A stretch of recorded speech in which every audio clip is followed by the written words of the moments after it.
मराठा आरक्षणाच्या मागणीसाठी मनोज जरांगे पाटील मुंबईच्या वेशीपर्यंत आले। जरांगे पाटील मुंबईत दाखल होण्यापूर्वीच राज्य सरकारकडून त्यांच्या जवळपास सर्वच मागण्या मान्य झाल्या।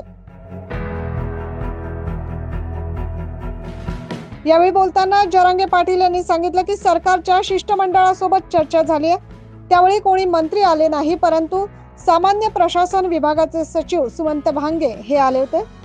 यावेळी कोणकोणत्या मागण्या मान्य झाल्या याची माहिती जरांगे पाटील यांनी दिली। आज सकाळपर्यंत मागण्यांचे सर्वच्या सर्व अध्यादेश मनोज जरांगे यांना मिळालेत। त्यानंतर मुख्यमंत्री एकनाथ शिंदे यांच्या उपस्थितीत मनोज जरांगे यांनी विजयी गुलाल घेतलाय। पाहूया राज्य सरकारकडून मराठा समाजाच्या कोणत्या मागण्या होत्या। नोंदी मिळालेल्या सर्व लोकांच्या परिवारास कुणबी प्रमाणपत्र मिळाले पाहिजे। शिंदे समिती रद्द करायची नाही। सगळे सोयऱ्यांना प्रमाणपत्र मिळाले पाहिजे, त्याशिवाय सोयऱ्यांचा फायदा होणार नाही।